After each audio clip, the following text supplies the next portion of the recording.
Andrew Makepeace Ladd III accepts with pleasure the kind invitation of Mr. and Mrs. Gilbert Channing Gardner for a birthday party in honor of their daughter Melissa on April 19, 1937 at 3:30 o'clock. Dear Andy, thank you for the birthday present. I have a lot of Oz books, but not The Lost Princess of Oz. What made you give me that one? Sincerely yours, Melissa. I'm answering your letter about the book. When you came into second grade with that stuck-up nurse, you look like a lost princess. I don't believe what you wrote. I think my mother told your mother to get that book. I like the pictures more than the words. Now, let's stop writing letters. I will make my L's taller than my D's. I will close up my A's and my O's. I will try to make longer P's. Pass it on. You're funny. Will you be my Valentine? Were you the one who sent me a Valentine? Saying, will you be my Valentine? Yes, I sent it. Then I will be, unless I have to kiss you. When it's warmer out, can I come over and swim in your pool? No, you can't. I have a new nurse named Miss Hawthorne who thinks she'll give me infantile paralysis. Will you help me go down and get the milk and cookies during recess? I will if you don't ask me to marry you again. I will not write personal notes in class. I will not write personal notes in class. I will not. Merry Christmas and Happy New Year. Love, Andy Ladd. I made this card myself. It's not Santa Claus. It's a kangaroo jumping over a glass of orange juice. Do you like it? I like you, Alyssa. My mother says I have to apologize in writing.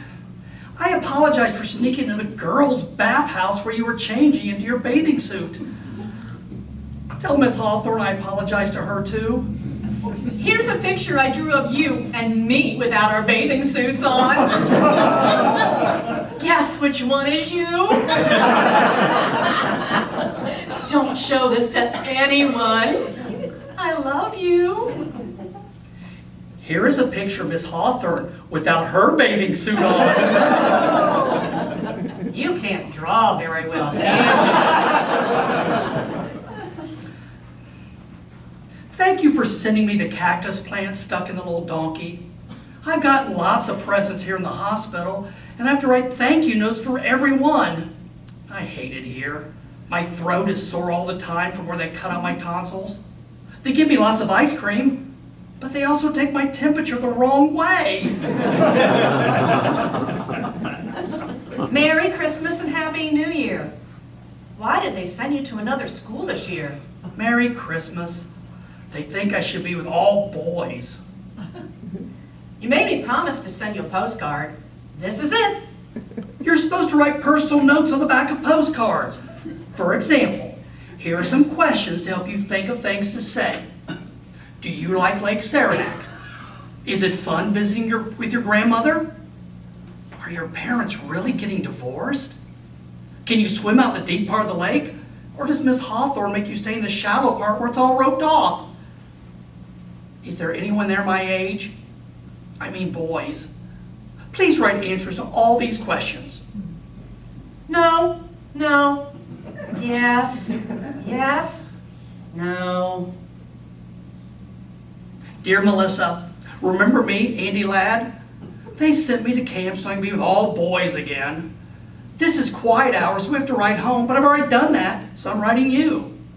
There's a real Indian here named Iron Crow who takes us on nature walks and teaches us 6 new plants a day. This is okay, except he forgot about poison ivy. I won the backstroke, which gives me 2.5 gold stars. If I get over 50 gold stars by Parents' Day, then I won a leadership prize, which is what my father expects of me. I'm making a napkin ring and shop, which is worth 4 stars, and which is either for my mother or for you. I hope you'll write me back because when the mail comes every morning, they shout out our names, and it would be neat to walk up and get a letter from a girl. Help! Eek! Yipes! I can't write letters. It took me hours just to write Dear Andy. I write my father because I miss him so much, but to write a boy? Hell's bells and oriental smells. I'm sending you this picture I drew of our cat instead. Don't you love his expression?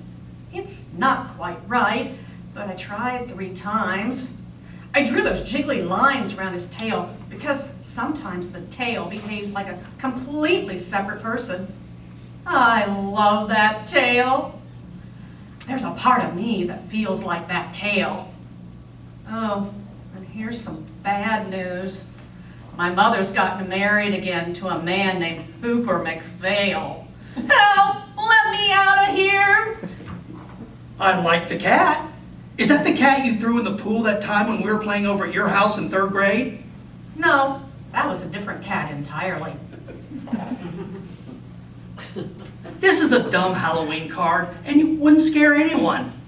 But I'm really writing about dancing school. My parents have to go this year, but I don't see why I have to. I can't figure out why they keep sending us away from girls and then telling us we have to be with them. Are you going to dancing school also? Just write yes or no since you hate writing. Yes.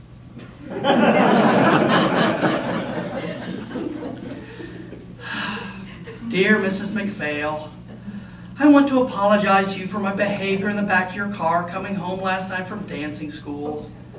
Charlie and I were just goofing around, and I guess it just got out of hand. I'm sorry it pulled over the curb, and I'm sorry we tore Melissa's dress. My father says you should send me the bill, and I'll pay for it out of my allowance. Dear Andy, Mommy brought your letter up here to Lake Placid. She thought it was cute. I thought it was dumb.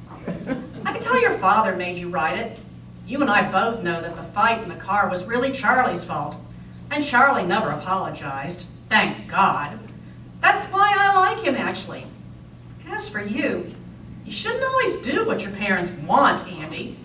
Even at dancing school, you're always doing just the right thing all the time. You're a victim of your parents sometimes. That's why I picked Charlie to do the rumba with me that time. He at least hacks around occasionally. I'm enclosing a picture I drew of a dancing bear on a chain. That's you, Andy. Sometimes I swear. I know it seems jerky, but I like writing actually.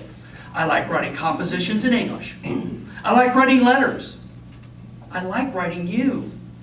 I wanted to write that letter to your mother because I knew you'd see it. So it was like talking to you when you weren't here. And when you could interrupt, hint, hint. My father says everyone should write letters as much as they can. It's a dying art. He says letters are a way of presenting yourself in the best possible light to another person. I think that too. I think you sound too much like your father. But I'm not going to argue by mail. And anyway, the skiing's too good. Get well soon. I'm sorry you broke your leg. Mommy says I broke it purposely because I'm a self-destructive person and went down Whiteface Mountain without asking permission. All I know is I wish I had broken my arm instead, so I'd have a good excuse not to write letters. I'm enclosing a picture I drew of the bedpan. I'm serious. Don't you love its shape? Andrew M. Ladd III accepts with pleasure the kind invitation of Mrs. R. Ferguson Brown for a dinner in honor of her granddaughter Melissa Gardner before the Children's Charity Ball. I'm writing this letter because I'm scared if I called you up, I'd start crying right on the telephone. I'm really mad at you, Andy. Don't you know that when you're invited to a dinner before a dance, you're supposed to dance with the person giving it at least twice? And I don't mean my grandmother either. That's why they give dinner parties, so people get danced with. I noticed you danced with Ginny Waters, but you never danced with me once. I think it's rude, that's all. Straighten up and fly right, Andy. How do you expect to get anywhere in life if you're rude to women? Nuts to you, Andy, and that goes double on Sunday. I didn't dance with you because I've got a stretched groin. If you don't know what that is, look it up sometime. I was going to tell you in person, but I got embarrassed. I stretched it playing hockey last week. The only reason I dance with Ginny Waters is she takes tiny steps. But you always make me do these big spins and we could have gotten into serious trouble. I tried it out at home with my mother first, and it hurt like hell. That's why I didn't dance with you.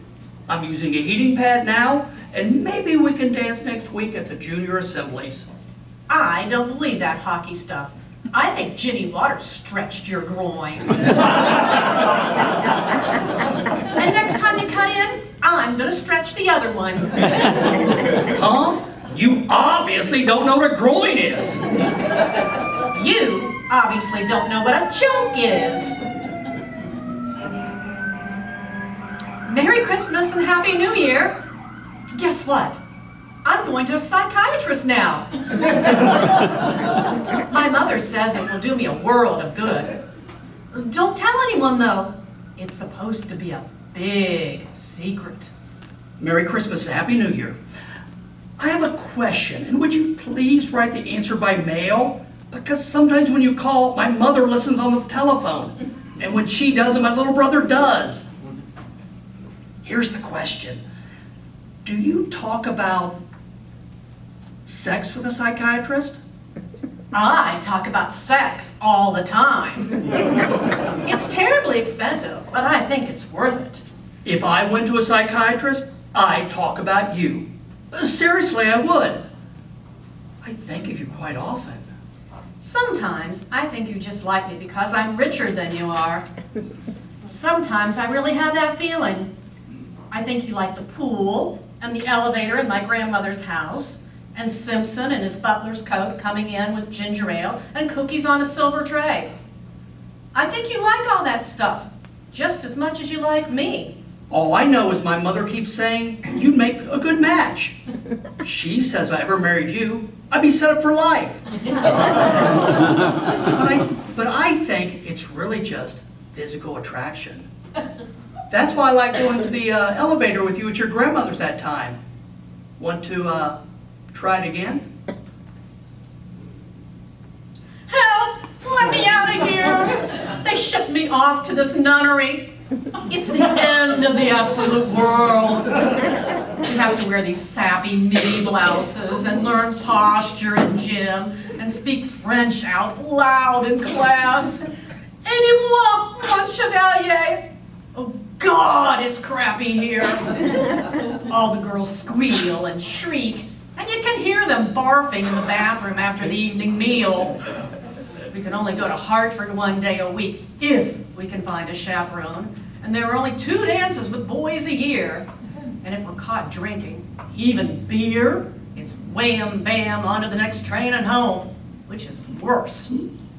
Can you come visit me some Sunday afternoon? We can invite boys to tea from 4 to 6. There are all these biddies sitting around keeping watch, but if the weather's good, we could walk up and down the driveway before we have to sign in for evening prayers. They made me room with this fat, spoiled Cuban bitch who has 9 pairs of shoes. And all she does is lie on her bed and listen to Finian's Rainbow. How are things in Guacamora? Who gives a shit how things are there? It's here where they're miserable. The walls of this cell are puke green, and you can't pin anything up except school banners and pictures of your stupid family. What family? Am I supposed to sit and look at a picture of Hooper McPhail? Come save me, Andy, or at least write, just so I hear a boy's voice, even on paper. Just got your letter. They shipped me off too. Last minute decision. Your mother told my mother it'd do me good. She said I was a diamond in the rough. I'll write as soon as I'm smoother. Dear Diamond, you too? Oh, I give up. Why do they keep pushing us together and then pulling us apart? I think we're all being brought up by a bunch of foolish farts. Now I'll have to write letters, which I hate. But don't let them smooth you out, Andy. I like the rough parts. In fact, sometimes I think you ought to be a little rougher. Love me. I'm very sorry to be so late replying, but I haven't much time. I also have a lot of obligations. I have to write my parents once a week and 3 out of 4 grandparents separately once a month, and Minnie or Cook, who sent me a box of fudge. Plus I have all my schoolwork to do, including a composition once a week for English and another for history. My grandmother gave me a new Parker 51 and some writing paper with my name on it as a going away present. But still, that's a lot of writing I have to do. Last week I was so tied up I skipped my weekly letter to my parents, and my father called the school long distance about it. I had to go up on the carpet in front of the rector and say I wasn't sick or anything. I was just working. And so I had to write my parents 3 pages to make up for the week I missed. So that's why I haven't written till now. Phew. School is going well, I guess. In English, we're now finishing up Milton's Paradise Lost. In history, we're studying the causes and results of the 30 Years' War. I think the Catholics caused it. In Latin, we're translating Cicero's Oration against Catiline. How long, O Catiline, will you abuse our patience? When I get home, I'm going to try that on my little brother. In French, we have to sit and listen to Mr. Thatcher read out loud all the parts in a drama key by Jean Racine. It's supposed to be a great masterpiece, but the class comes right after football practice, so it's a little hard to stay awake. In sacred studies, we have to compare and contrast all 4 Gospels. It's hard to believe they're talking about the same guy. In math, we're trying to factor with 2 unknowns. Sometimes let X be me and Y be you. And you'd be amazed how it all comes out. My grades are pretty good. They post your weekly average outside study hall, and last week I got a 91.7 overall average. Not bad, eh? I got a letter from my grandfather telling me I'd be first in my class because only the Jews are first. I wrote him and told him I wasn't first, but even if I was, there are no Jews here. We have a few Catholics, but they're not too smart, actually. I don't think you can be smart and Catholic at the same time. I was elected to student council, and I'm arguing for 3 things. 1, I think we should have outside sports rather than keep them all intramural. I think it'd be better to play with Exeter than just play with ourselves. 2, I think we should have more than 1 dance a year. I think female companionship can be healthy occasionally, even for younger boys. And 3, I think we should only have to go to chapel once on Sunday. I think it's important to pray to be a better guy and all that, but if you have to do it all day long, you get quite boring. If you get boring to yourself, think how boring you must be to God. I'm playing left tackle on the third team, and I'll be playing hockey, of course, this winter. And I think I'll try rowing this spring, since I always stink at baseball.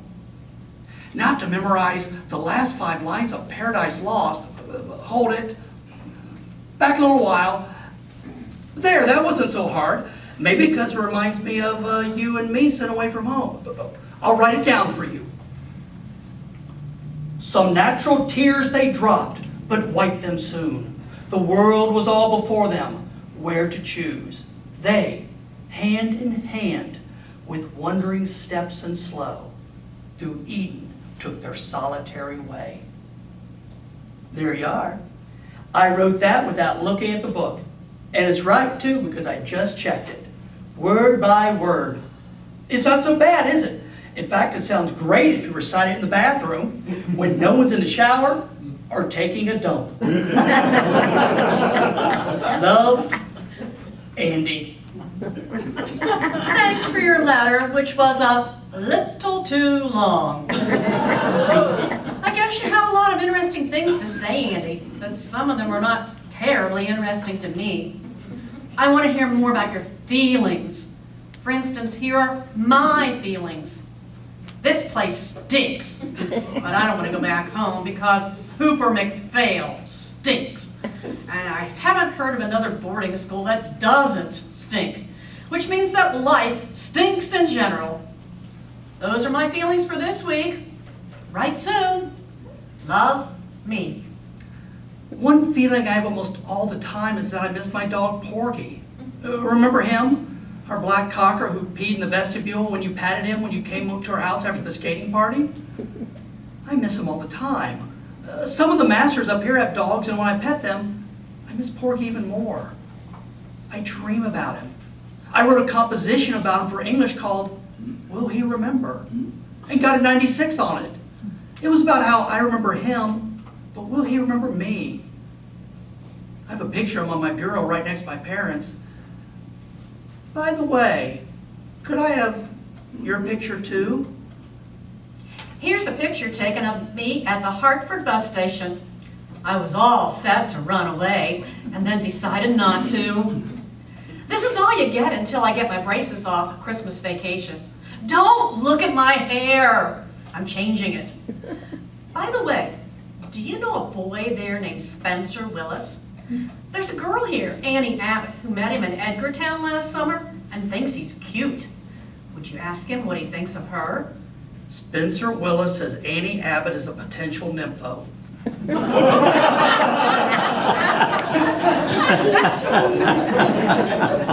I'm sorry to tell you this, but it's true.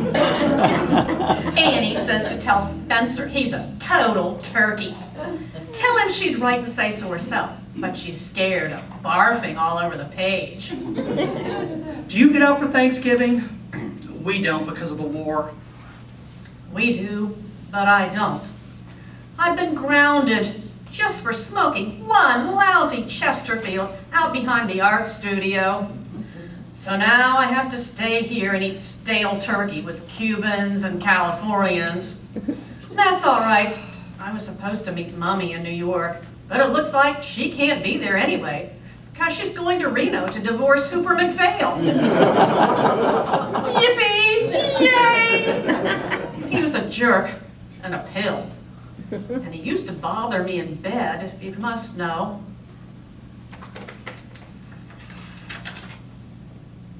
I like seeing you Christmas vacation, particularly with your braces off. I really like necking with you in the Watson Rumpus room. Will you go steady with me?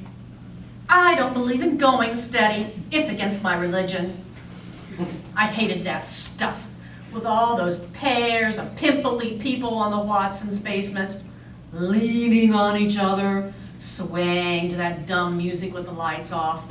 If that's going steady, I say screw it. My mother says you should meet as many boys as you can before you have to settle down and marry one of them. That way you'll make less of a mistake. It didn't work for her, but maybe it will work for me. Can we at least go to the movies together during spring vacation? I don't know, Andy. I like seeing you, but I don't want to go home much anymore. My mother gets drunk a lot, if you must know, and comes into my room all the time and talks endlessly about I don't know what, because she slurs her words. The only really good time I had was when I came over to your house Christmas Eve. That was fun. Singing around the piano, hanging up the stockings, playing Chinese checkers with your brother, helping your mother with the gravy. I liked all that. You may not have as much money as we have, but you've got a better family. So, spring vacation, I'm going to visit my grandmother in Palm Beach. Ho hum. At least I'll get a tan. P.S. Enclosed is a picture I drew of your dog, Porgy, who I remember from Christmas Eve. The nose is wrong, but don't you think the eyes are good? I'm stroking the 4th crew now. Yesterday I rode number 2 on the 3rd. Tomorrow I may row number 6 on the 2nd or number 4 on the 5th. Who knows? You get out there and work your butt off, and the launch comes alongside and looks you over, and the next day they post a list on the bulletin board saying who will row what. They never tell you which is right or wrong, whether you're shooting your slide or bending your back or what. They just post the latest results for all to see. Some days I think I'm doing really well and I get sent down 2 crews. One day I was obviously hacking around and they moved me up. There's no rhyme or reason. I went to Mr. Clark, who is head of rowing, and said, "Look, Mr. Clark, there's something wrong about this system. People are constantly moving up and down and no one knows why. It doesn't seem to have anything to do with whether you're good or bad, strong or weak, coordinated or uncoordinated. It all seems random, sir." And Mr. Clark said, "That's life, Andy," and walked away. Well, maybe that's life, but it doesn't have to be. You could easily make rules which made sense so the good ones moved up and the bad ones moved down, and people knew what was going on. I'm serious. I'm thinking about going to law school later on. Your last letter was too much about rowing. Do you know a boy there named Steve Scully? I met him down in Florida, and he said he went to your school and was on the 1st crew. He said he was the fastest rower in the boat. Is that true, or was he lying? I think maybe he was lying. Steve Scully was lying. He doesn't even row. And if he did and rowed faster than everyone else in the same boat, he'd mess the whole thing up. He said he got to 2nd base with you. Is that true? Steve Scully is a lying son of a bitch, and you can tell him I said so. Will you be around this summer? I think I've got a summer job caddying, so no more camp. Thank God. I'll be visiting my father in California. I haven't seen him in 4 years. He has a new wife, and I have 2 half-sisters now. It's like going to find a whole new family. Oh, I hope. Do you like California? Write me about California. How's your 2nd family? Did you get my letters? I checked with your mother and I had the correct address. How come you haven't answered me all summer? Back at school now. Hope everything's okay with you. Did you get my letters out in California? Or did you have a wicked stepmother who confiscated them? I don't want to talk about California. Ever. For a while I thought I had 2 families. But now I know I really don't have any. You're very lucky, Andy. You don't know it, but you are. But maybe I'm lucky too, in another way. I was talking to Mrs. Wadsworth, who comes in from Hartford to teach us art. She says I have a real talent both in drawing and in painting, and she's going to try me out in pottery as well. She says some afternoon she's going to take me just by myself to her studio in Hartford, and we'll do life drawings of her lover in just a chalk strap. Don't laugh. She says art and sex are sort of the same thing. Dear Melissa, I have 4 questions, so please concentrate. 1. Will you come up to the midwinter dance? 2. If so, can you arrive on the 11:22 Friday night train? 3. Does the rector's wife have to write your headmistress telling her where you'll be staying? 4. Does the rector's wife also have to write your mother? The answer is yes, except for my mother, who won't care.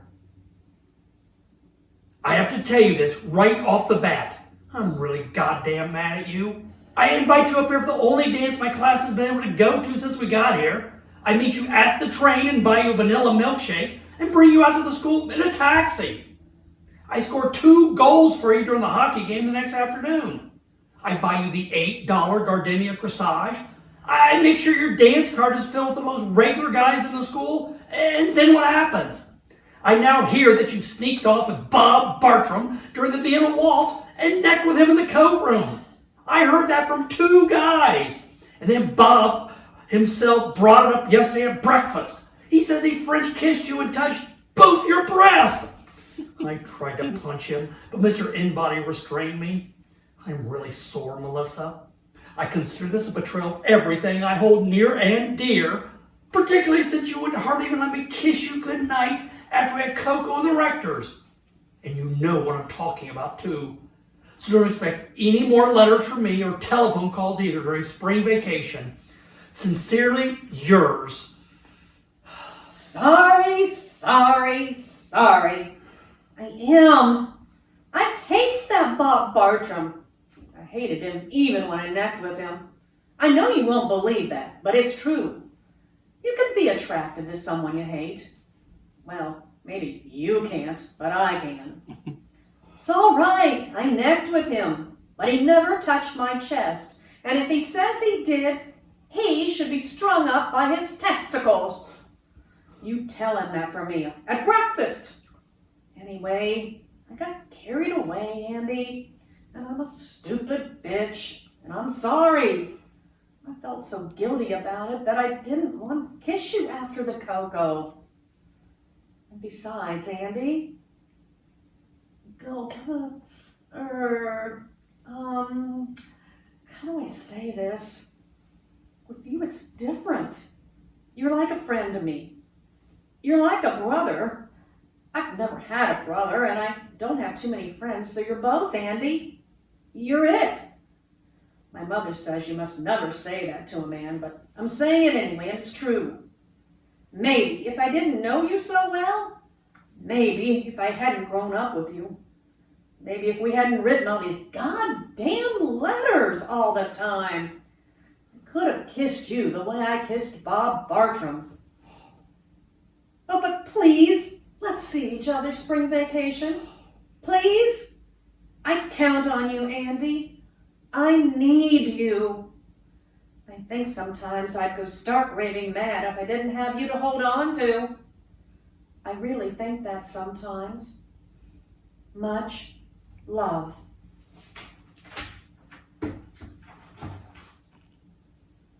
Happy Easter.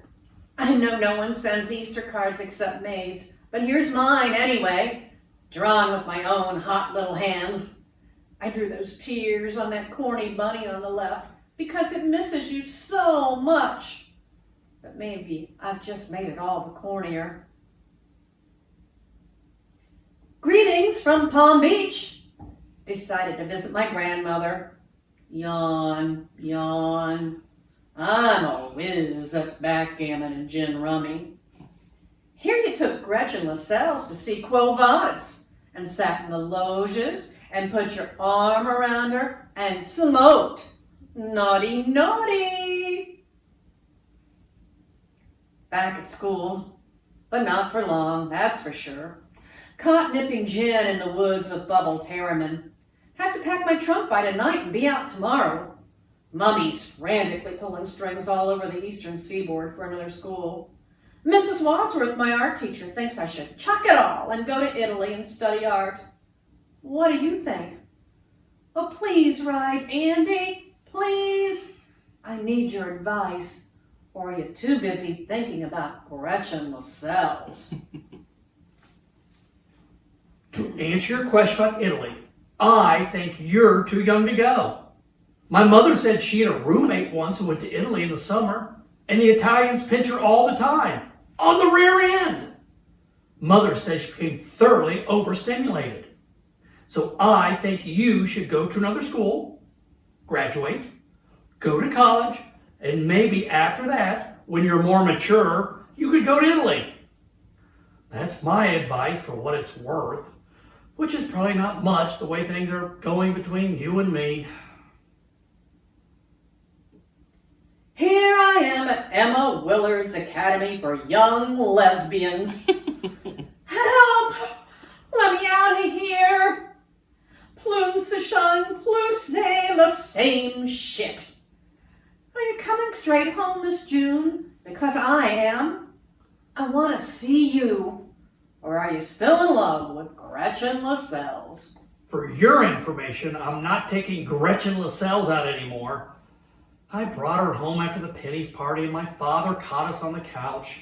He told me he didn't care what kind of girls I took out as long as I didn't bring them around my mother. Even though my mother was up in bed. Still, I guess Gretchen can be embarrassing to older people. I hope to see you in June then. Can't come home in June, sorry. I have to go and be a counselor at the school camp for poor kids from the urban slums. I'm vice president of my class now, and I'll go to set an example of social responsibility all through July. I'll be writing you letters, though, and I hope you'll write me.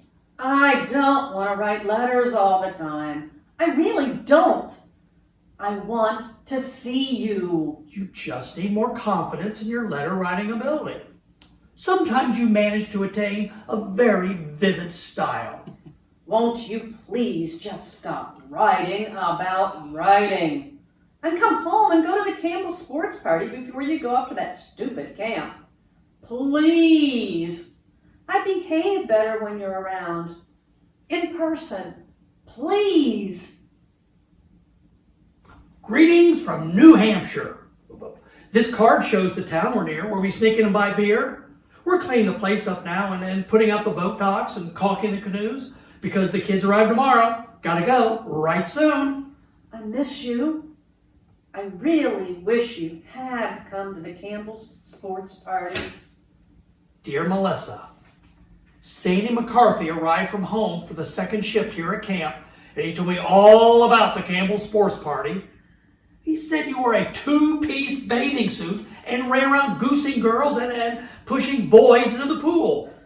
Do you enjoy that sort of crap? He said that the girls were furious at you. Don't you want the respect of other women?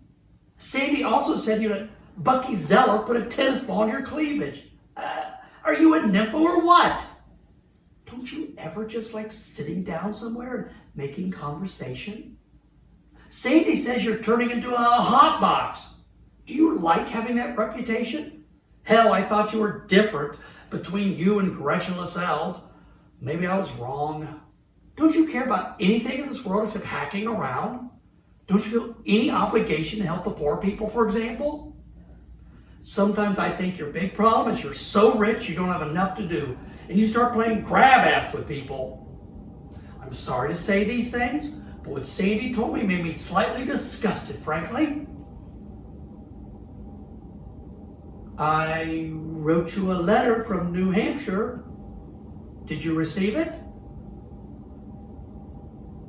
Are you there? Are you visiting your grandmother or what? Are you sore at me? I'll bet you're sore at me. I'm sorry, I apologize. I'm a stuffy bastard sometimes, aren't I? The hell with you then. Ooh, big tough Andy, using four-letter words like hell. Screw you. Don't you wish you could? Everyone else seems to be. Don't believe everything you read in the papers. Dear Andrew Makepeace, lad, the turd. I just want you to know you hurt me very much. I just want you to know that. Now let's just leave each other alone for a while. All right? All right.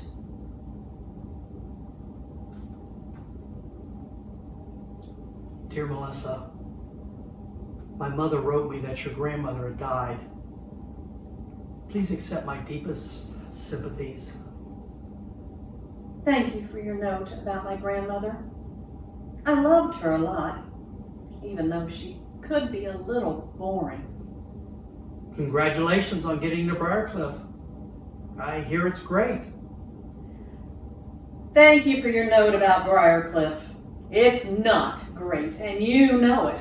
In fact, it's a total pit. But it's close to New York, and I can take the train in and take drawing at the Institute 3 days a week. And in 2 years, if I stick it out, Mummy's promised that I can go live in Florence. I hope you like Yale. Would you consider coming to the Yale-Dartmouth game Saturday, October 28th? I'll be there. Oh, damn. I'm sorry, Melissa. I have to cancel. My parents have decided to visit that weekend. They come first, according to them. My mother said she'd love to have you with us, but my father thinks you can be somewhat distracting. You and your parents. Let me know when you decide to grow up. How about the Harvard game, November 16th? Do you plan to grow up at the Harvard game? Give me a chance. I might surprise you. Okay, let's give it a try. You should know that I'm even richer now than when you said I was rich. Thanks to poor Granny.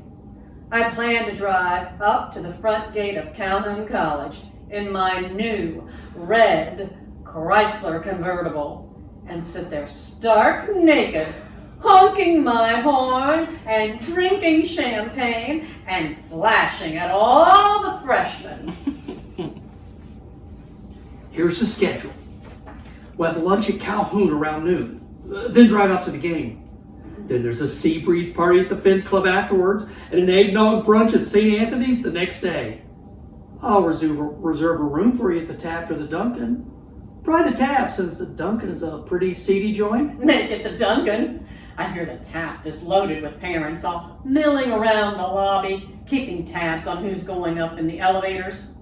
Can't wait till the 16th. The Duncan it is. Hubba hubba, Goodyear rubba. Dear Andy,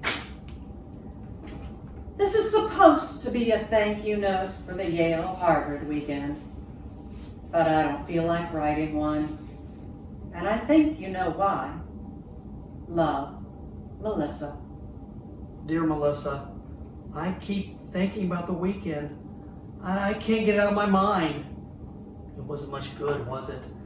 I don't mean just the Duncan, I mean the whole thing. We didn't really click, did we? I always had the sense that you were looking over my shoulder, looking for someone else, and ditto with me. Both of us seemed to be expecting something different from what was there. As for the Hotel Duncan, I don't know. Maybe I had too many sea breezes. Maybe you did. But what I really think is that there were too many people in that hotel room.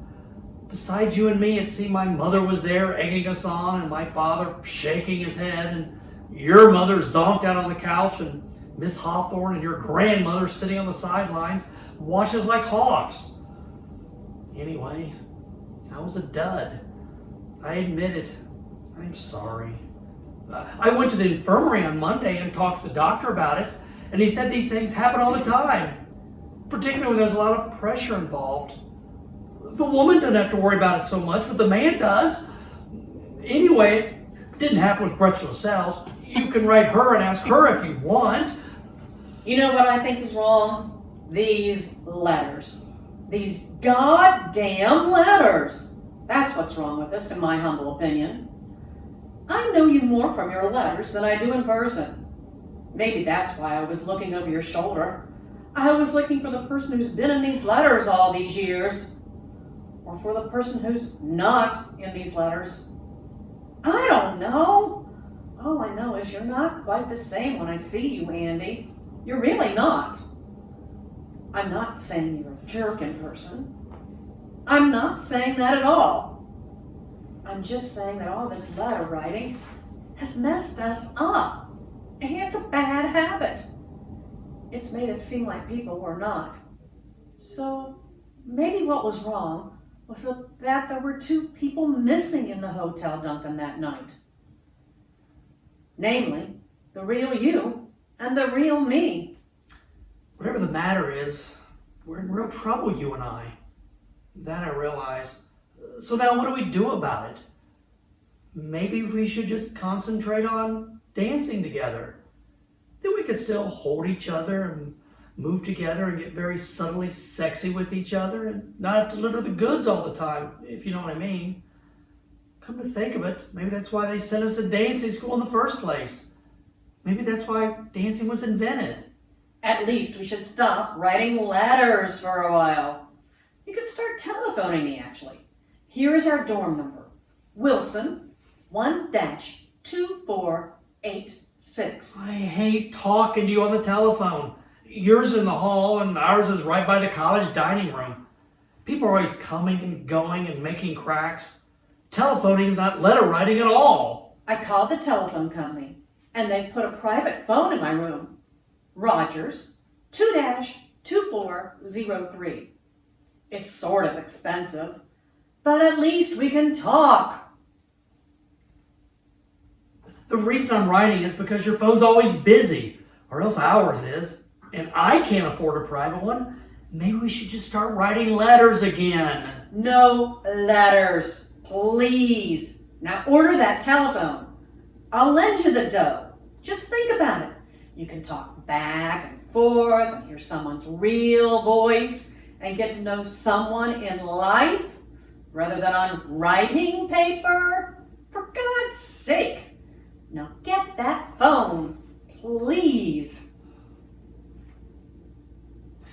I'm writing because when I telephone, you just hung up on me. One thing about letters, you can't hang up on them. You can tear up letters, though.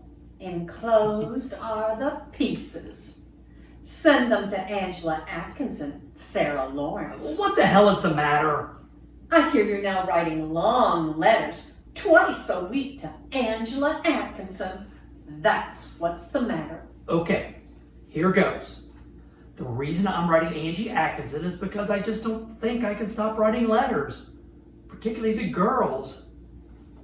As I told you before, in some ways I feel most alive when I'm holed up in some corner writing things down. I pick up a pen and almost immediately everything seems to take shape around me. I love to write. I love writing my parents because then I become the ideal son. I love writing essays for English because then I am for a short while a true scholar. I love writing letters to the newspaper, notes to my friends, Christmas cards, anything where I can put down words.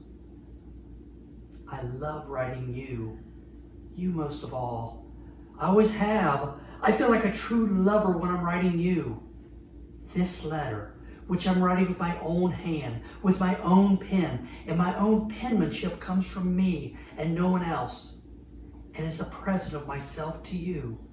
It's not typewritten, though I've learned how to type. There's no copy of it, though I suppose I could use a carbon.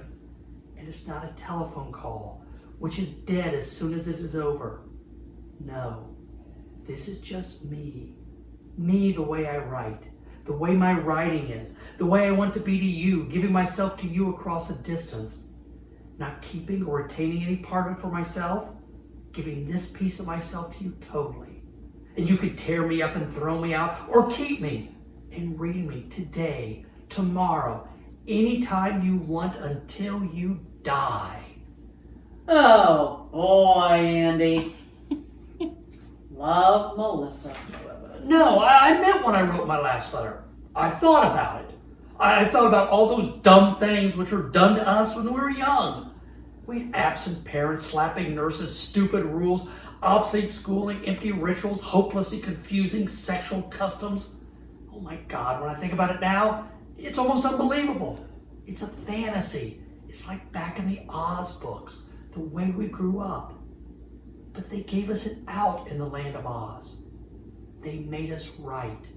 They didn't make us write particularly well, and they didn't always give us important things to write about. But they did make us sit down and organize our thoughts and convey those thoughts on paper as clearly as we could to another person. Thank God for that. That saved us, or at least saved me. So I have to keep writing letters. If I couldn't write them to you, I'd have to write them to someone else. I don't think I can ever stop writing completely. Now, can I come up and see you next weekend? Or better yet, won't you please escape from that suburban Sing Sing and come down here and see me? I wrote my way into this problem, and God damn it, I'm writing my way out. I'll make another reservation at the Hotel Duncan, and I promise I'll put down my pen and give you a better time. Dear Andy, guess what? Right while I was in the middle of reading your letter, Jack Duffield telephoned from Amherst and asked me for a weekend up there. So I said yes before I got to where you asked me. Sorry, sweetie, but it looks like the telephone wins in the end. Dear Melissa, somehow I don't think this is the end. It could be, but I don't really think it is. At least I hope it isn't. Love, Andy.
Yoo-hoo! Look where I am. Florence! Oops, I mean Firenze. I love it. What are you doing in Florence? What am I doing? I'm painting, among other things. Good luck on the painting. Go slow on the other things. Merry Christmas. Buon Natale. Happy birthday. Mother told me you won an art prize in Perugia. She said it was a big deal. Congratulations. Congratulations on making Scroll and Key. Whatever that is. Merry Christmas from the land of Oz. Feliz Navidad from Costa del Sol. Happy birthday from the Sterling Library. Here you graduated summa cum laude with all sorts of prizes. Anchors. Sounds disgusting. Anchors away.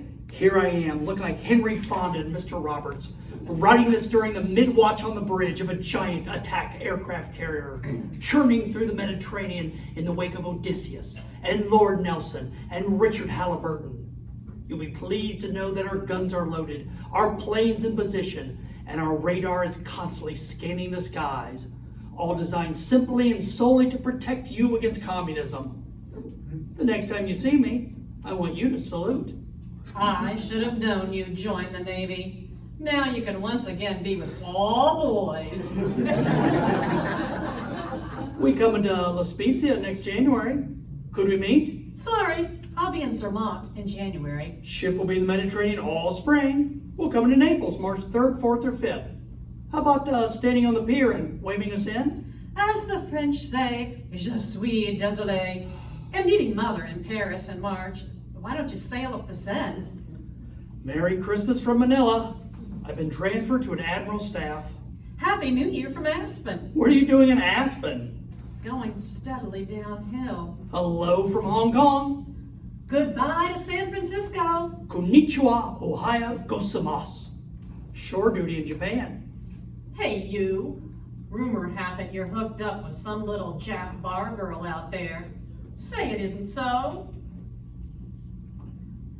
Mother wrote that you're living with some Japanese geisha girl and your family's all upset. Is that true? Did you get my letter? You're so far away and your Navy address is so peculiar that I'm not sure I'm reaching you. I hear you're seriously involved with a lovely Japanese lady. Would you write me about her? Merry Christmas and Happy New Year. I thought you might appreciate this card. It's a print by the 19th century artist Hiroshi. It's called Two Lovers Meeting on a Bridge in the Rain.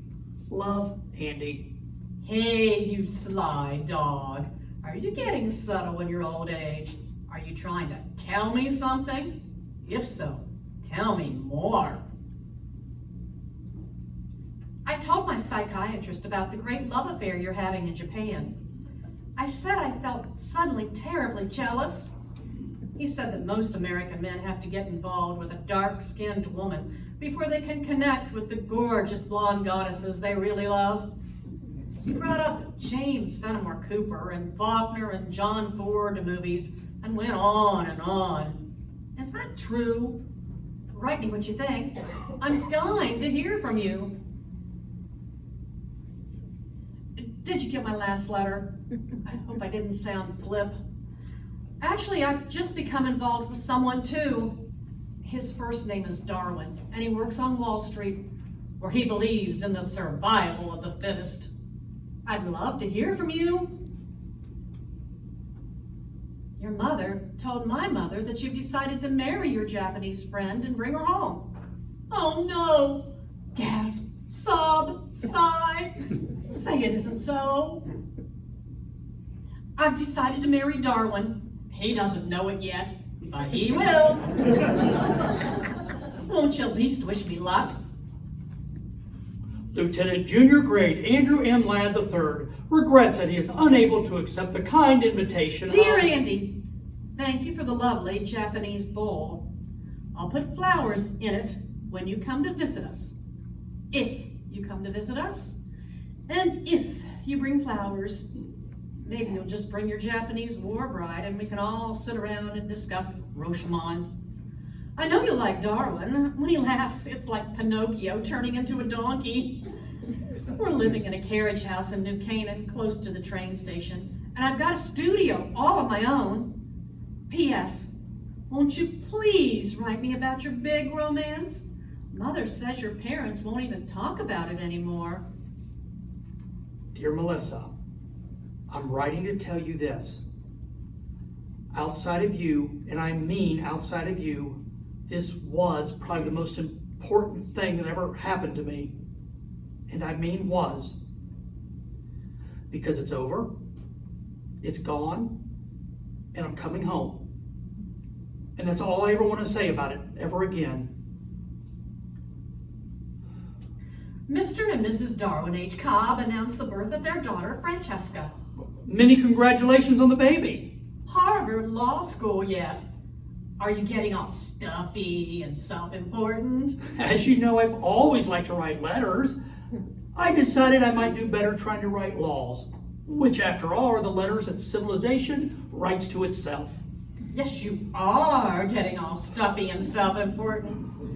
Come and have a drink with us sometime.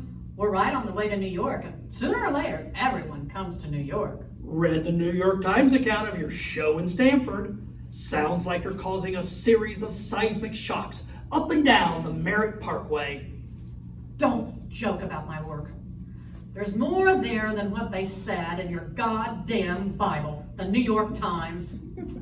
Enclosed, see what other critics said. Notice they think I'm good. I am too. Could be. I can only focus. Sorry. I know you're good. I've always known it. I hear you made law review, whatever that means. I assume you review laws.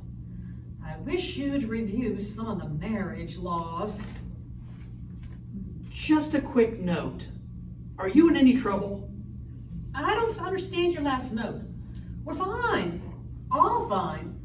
Everyone's fine. Congratulations on baby number 2.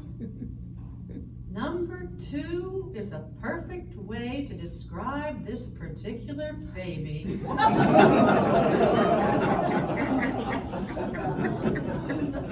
Greetings from Washington, here clerking for a Supreme Court justice, which isn't quite as fancy as it sounds. Dear Andy, I was very sorry to hear about the death of your father. I know he was a great influence on you, and I know you loved him very much. I also know he didn't like me. I'm sure he thought I was bad for you, and I probably was. Still, he was a good, decent man, and I always knew where I stood with him when you were bringing me home to your family. Back in the old days, back in the land of Oz. I wish I'd had a father like that. Please accept my deepest sympathies. Love, Melissa. Dear Melissa, thank you for your note of my father. I did love him. He was a classy guy, the best of his breed. Even now he's gone, I can still hear him reminding me of my obligations to my family, my country, and myself in roughly that order. All my life he taught me that those born to privilege have special responsibilities, which is, I suppose, why I came home alone from Japan, why I chose the law, and why I'll probably enter politics at some level sometime on down the line. Thanks for writing. Love, Andy. Merry Christmas. I'm enclosing a snapshot Mother took of me and the girls. Don't I look domestic? Stop looking at my hair. By the way, you'll notice you know who is not in the picture. Thanks for the Christmas card. Are you in trouble? Greetings from Reno. Could I stop by Washington on the way back east? Let me know when you're coming. You can meet Jane. Jane? I'm going out with a great girl named Jane. Melissa Gardner Cobb regrets that she will be unable to accept the kind invitation. Dear Melissa, had to add my 2 cents worth to Jane's thank you note for the wedding present. Guess who is jealously peeking over my shoulder to make sure this isn't a love letter? First of all, thanks for the present, whatever it was. Ah, a tray. I'm now told it was a tray. A hand-painted tray. Hand-painted by you, I bet. Anyway, thank you. I hope all goes well with you as it does with us. We'll be moving to New York in the fall. I've got a job with one of those high-powered law firms. It will probably be stuffy as hell for a while, but I'll learn the ropes. Besides, it's my home state. It might be a good jumping-off place for something political a little way down the line. We both want you to come to dinner once we're settled in. And don't say you never come to New York. Sooner or later, everyone comes to New York. As someone once wrote me, long, long ago. Merry Christmas from us to you. Where are you these days? Happy birthday. See, even a married man never forgets. Get well soon. Mother wrote that you had had some difficulty. I hope it's not serious and by now you're feeling fine. I can't remember exactly what 12 red roses are supposed to say, but here they are. And I hope they say, cheer up. Hey, I sent you flowers a while back. Did you receive them? Are you all right? Dear Andy, yes, I'm all right. Yes, I got your flowers. Yes, I'm fine. No, actually I'm not fine, and they tell me I've got to stop running around saying I am. I'm here at this posh joint outside Boston, drying out for $155 a day. One of my problems is that I got slightly too dependent on the Kickapoo Joy Juice, a habit which they tell me I picked up during the party days back in our town. Another is that I slide into these terrible lows. Mommy says I drag everybody down, and I guess she's right. Anyway, the result is that my ex has taken over custody of the girls, and I'm holed up here popping tranquilizers, talking my head off in single and group psychiatric sessions, and turning into probably the biggest bore in the greater Boston area. Have you thought about doing some painting again? Well, that might help. Did you get my note about taking apart? You were good, and you know it. You should keep it up. I did get your note. I have taken it up, and it helps. Really. Thank you. I'm channeling my rage, enlarging my vision, all that. I hope all goes well with you, and wait, hold it. I'm looking it up in my little black book. Aha, Jane. It's Jane. I hope all's well with you and Jane. Merry Christmas from Andy and Jane Ladd, and Andrew the Fourth. Guess the name of the dog. Porgy! You got it. Merry Christmas from San Antonio. I'm trying the Southwest. I can see the most incredible shapes from my bedroom window. And there's also a pretty incredible shape now sleeping in my bed. Season's greetings from the Ladd family. Mother wrote you were planning to get married again. I was. I did. I'm not now. Donner, Rhodes, and McAllister announced the appointment to partnership of Mr. Andrew M. Ladd III. Dear Andy, now you're such a hotshot lawyer. Could you help me get my children back? Darwin hardly lets me near them, and when he does, they behave as if I had some contagious disease. I wasn't much of a mother, but maybe I could improve if I just had the legal responsibility. Better stay out of this one. Our past connections, conflicts of interest. Hello from Egypt. I'm trying to start again in the cradle of civilization. Christmas greetings from the Ladds. Andy, Jane, Drew, Nicholas, and Ted. And of course, Porgy. I'm thinking of moving to Los Angeles. Do you know anyone in Los Angeles? Does anyone know anyone in Los Angeles? Joy to the world from all the lads. Note her new address. Merry Christmas. Hey, you! What's going on? Just when I decide to move to New York, yes, I see you scampered off to the suburbs. I find the suburbs generally safer. Chicken! Mother wrote that you won some important election for the Republicans. I'm terribly disappointed. I love all politicians, but I find Democrats better in bed. I'm a liberal Republican with a strong commitment to women's rights. Doesn't that count? Depends on your position. Paintings and Drawings by Melissa Gardner, The Hastings Gallery, 422 Broadway, March 18th through April 30th. Opening reception, March 20th, 6 to 8 p.m. Note, I've gone back to my maiden name. And that's a laugh. Got your announcement for your new show. Good luck. P.S. I'd love to have one of your paintings. We could use a little excitement on our living room walls. But seriously, what would one cost? Come to the show and find out. Never made your show. Sorry. Things came up.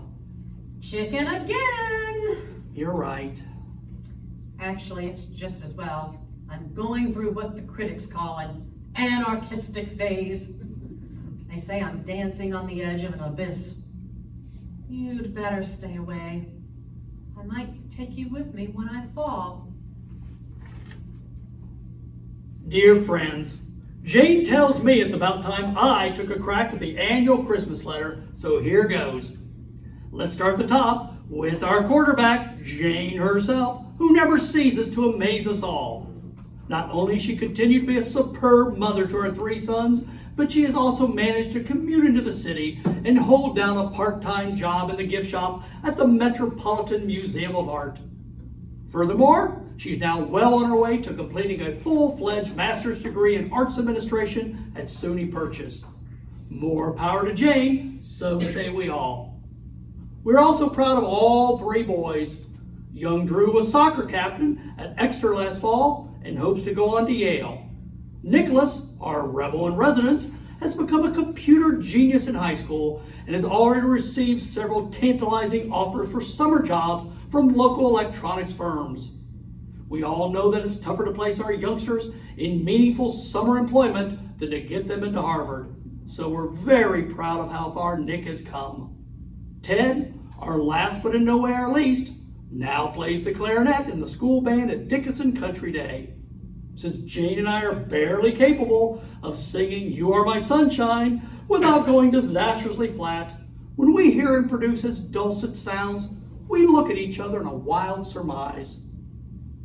We recently bought the family summer place for my brother and sister and hope to spend as much time as we can there, gardening, relaxing, and as the boys say, generally vegging out. Jane and I become killers on the tennis court and hereby challenge all comers. If any of our friends are in the Adirondack area this summer, we expect telephone calls, we expect visits, we expect elaborate house presents. I've enjoyed very much serving on the state legislature. We've proposed and written a number of bills, and we've won some and lost some. All my life I've had the wish to do something in the way of public service, and it's been a great pleasure to put that wish into practice. For those of my friends who've urged me to seek higher office, let me simply say that I have more than enough challenges right here where I am. Shane and the boys join me in wishing each and all of you a happy holiday season. Dear Andy, if I ever get another one of those drippy Xeroxed Christmas letters from you, I think I'll invite myself out to your ducky little house for dinner. And when you're all sitting there eating terribly healthy food and discussing terribly important things and generally congratulating yourselves on all your accomplishments, I think I'll stand up on my chair and turn around and moon the whole fucking family. You're right, it was a small, dumb letter. I apologize for it. Jane normally writes it, and it sounds better when she does. I always felt better writing just one person at a time, such as to you. I guess what I was really saying that as far as my family's concerned, we're all managing to hold our heads above water in this tricky world. Jane and I have had our problems, but we're comfortable with each other now. And the boys, for the moment, are out of trouble. Nikki seems to be off drugs now, and Ted is getting help on his stammer. Porgy Jr., my old cocker, died, and I miss him too much to get a replacement. I'm thinking of running for the Senate next fall if O'Hare retires. What do you think? I'd really like your opinion. If you decide to answer this, you might write care of my office address. Jane has a slight tendency toward melodrama, particularly after she got a hold of your last little note. The Senate yet. I should have known. Oh, Andy, just think. Once again, you can be with all boys. Oh, hell, go for it if you want. You'll be an image of righteousness and rectitude in our God-forsaken land. Or maybe it's just me that's God-forsaken these days. The Honorable Andrew M. Ladd III wishes to express his thanks for your generous donation to his senatorial campaign. You said too much, Melissa. You didn't need to. Greetings from Silver Hill. Slight regression in the liquor department. They say it's in the genes. Lord knows my mother has the problem. And my father, too, in the end. Anyway, I'm working on it. Darwin is being a real shit about the girls. He's cut down on my visitation rights.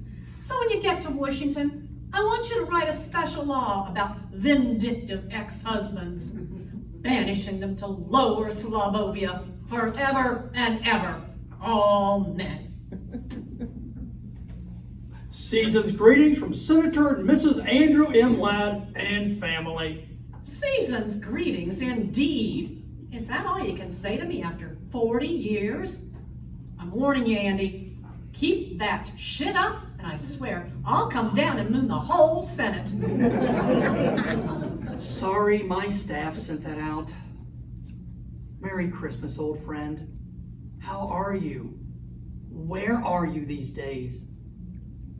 Living in New York. Alone for a change. But the big question is, who am I these days? That's the toughie.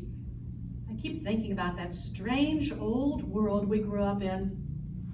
How did it manage to produce both you and me? A stalwart, upright servant of the people. And a boozed out, cynical, lascivious old broad. The best and the worst. That's us. Don't be so tough on yourself. Get back to your art. I'll try. Merry Christmas, Happy New Year, and much love. Much love. Much love. God, Andy, how sexy. Remember how much that meant in our preppy days? If it was just love, you were out in the cold. And if it was all my love, you were hemmed in for life. But much love meant that things could go either way. Remember? Merry Christmas and love from us all. Saw you on 60 Minutes. You looked fabulous. And that was a great little pep talk in the Senate on our responsibilities to Latin America. But don't forget to keep your eye on the ball. Thanks for your card. What ball? The ball is that money doesn't solve everything. It helps, but not as much as people think. Take it from one who knows. That's the ball. Merry Christmas and love. What are you up to these days? I'm trying to work with clay. Remember that kind of clay we used in Mrs. Mickler's art class in 4th grade? That old gray stuff. We call it plasticine. I'm trying to work with that. I'm making cats, dogs. I even made a kangaroo jumping over a glass of orange juice. Remember that?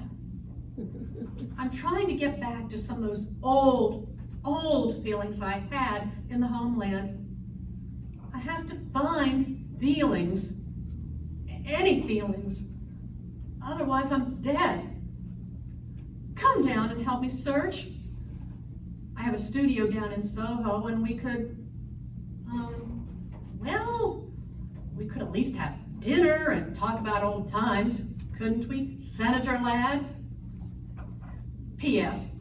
Did you know that my mother got married again at the age of 82? To my father's brother, no less.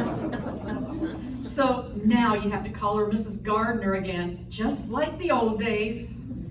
The wheel seems to be coming around full circle. Hint, hint. A quick note on the way to the airport.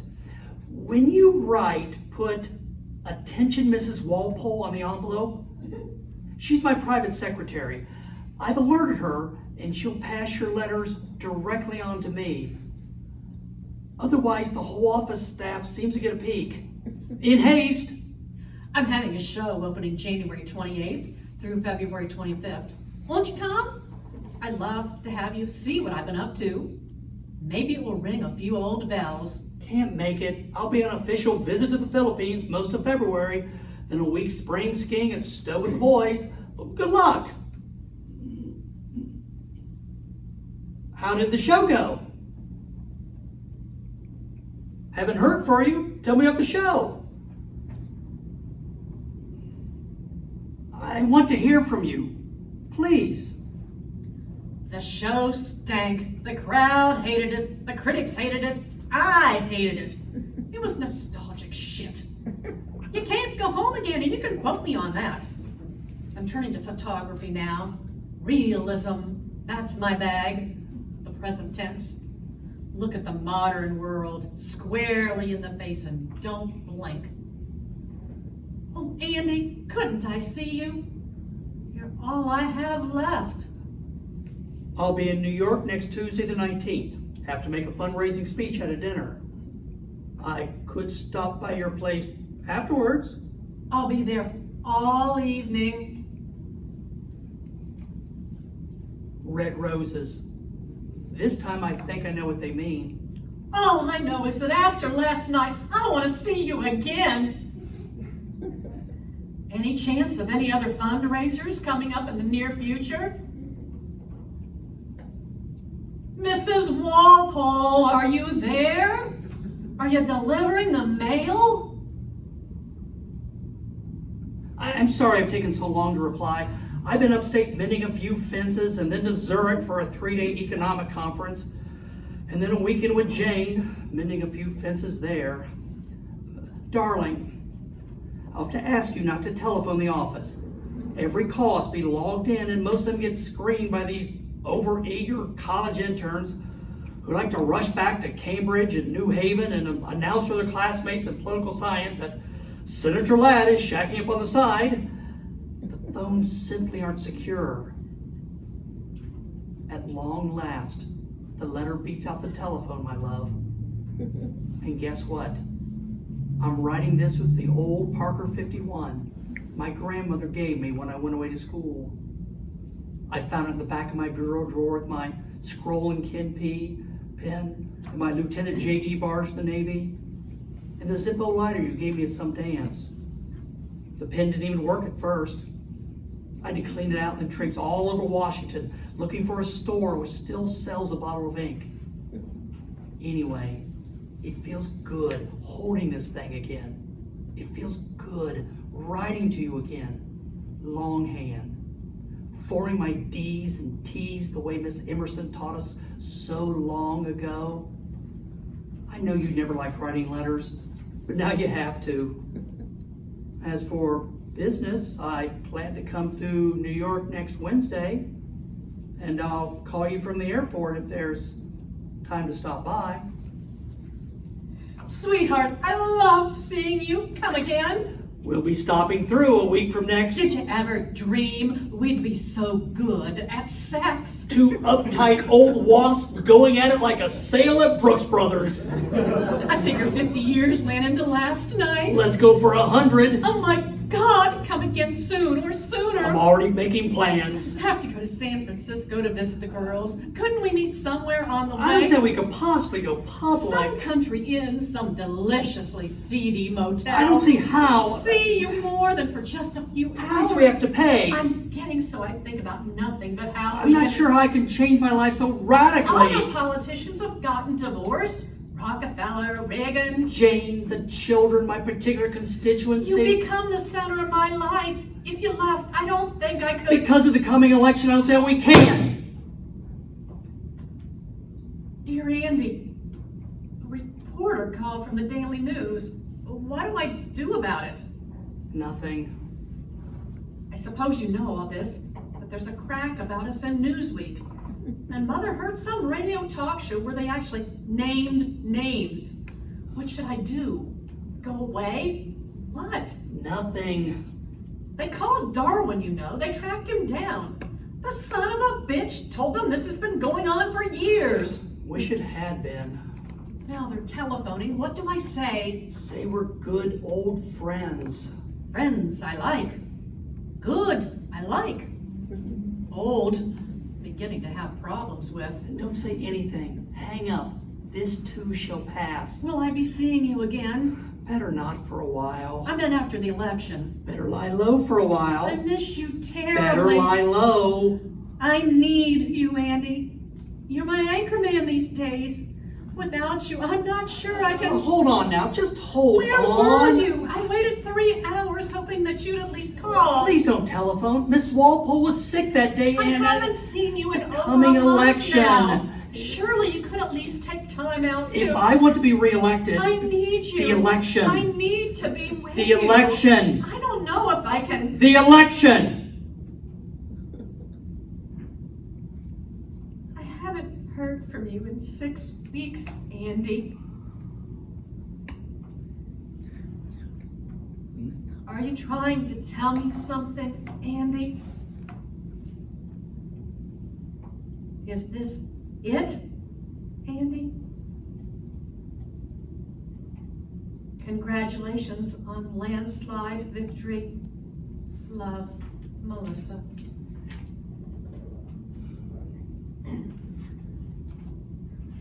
Could we meet at your place next Sunday night? Oh, thank God! I meant that we have to talk, Melissa. Uh-oh. Talk.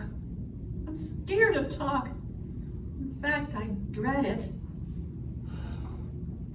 Dearest Melissa, are you all right? That was a heavy scene last Sunday, but I know I'm right. We've got to go one way or the other, and the other leads nowhere.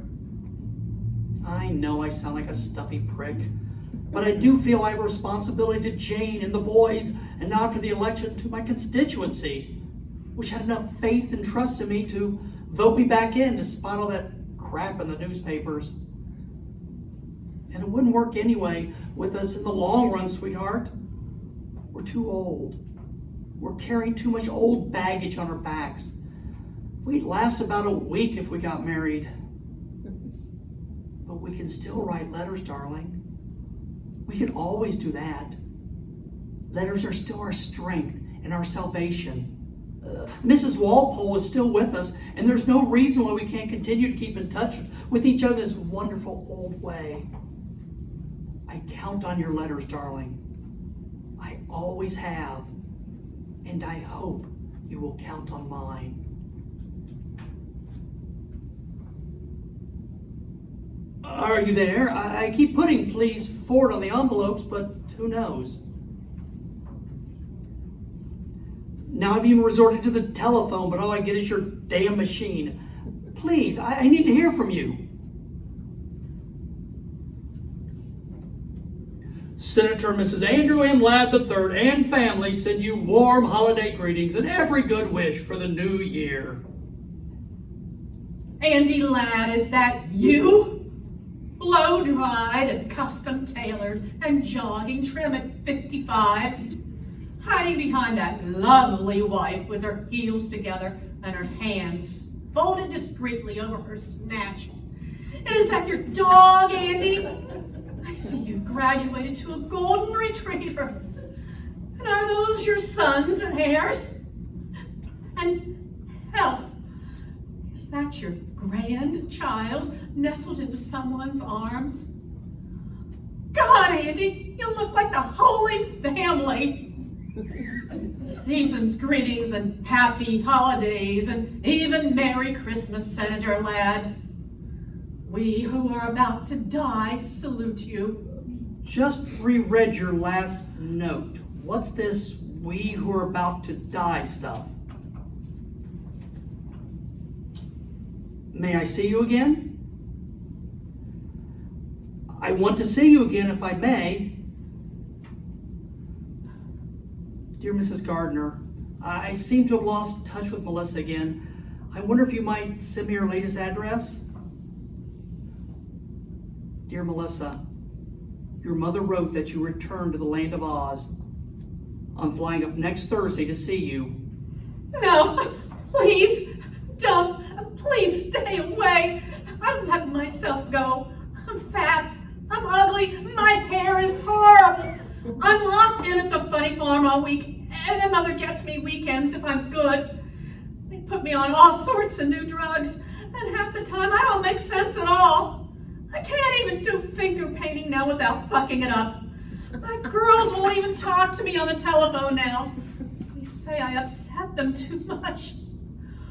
Oh, Andy, I've made a mess of things, Andy. I've made a total ghastly mess. I don't like life anymore. I hate it. Sometimes I think that if you and I had just...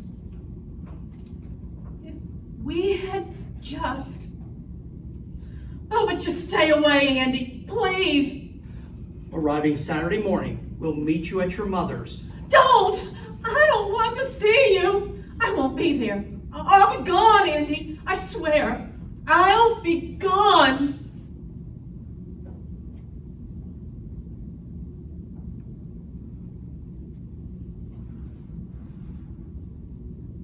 Dear Mrs. Gardner, I think the first letter I ever wrote to you was accepting an invitation for Melissa's birthday party. Now I'm writing you again about her death. I want to say a few things on paper I couldn't say at her funeral, both when I spoke and when you and I talked afterward. As you may know, Melissa and I managed to keep in touch with each other most of our lives, primarily through letters. Even now, as I write this letter to you, I feel I'm writing it also to her. Ah, you're in your element now, Andy. We had a complicated relationship, she and I, all our lives. We went in very different directions. But somehow, over all those years, I think we managed to give something to each other. Melissa expressed all the dangerous and rebellious feelings I never dared admit to.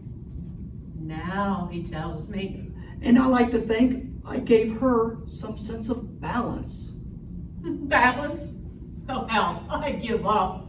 Have it your way, Andy. Balance. Most of the things I did in life, I did with her partly in mind. And if I said or did an inauthentic thing, I could almost hear her groaning over my shoulder. But now she's gone. I really don't know how I'll get along without her.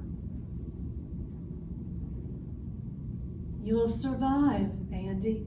I have a wonderful wife, fine children, and a place in the world I feel proud of. But the death of Melissa suddenly leaves a huge gap in my life. Oh, now, Andy. The thought of never again being able to write to her, to connect to her, to get some signal back from her, fills me with an emptiness which is hard to describe. Now, Andy, stop. I don't think there are many men in this world who've had the benefit of such a friendship with such a woman. But it was more than friendship, too. I know now that I loved her, I loved her even from that day I met her, when she walked into second grade looking like the lost Princess of Oz. Andy, please. I can't bear it. I don't think I ever loved anyone the way I loved her, and I know I never will again. She was at the heart of my life, and already I miss her desperately. I just wanted to say this to you and to her. Sincerely, Andy Ladd. Thank you, Andy.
I'm just a small town boy from Appalachia,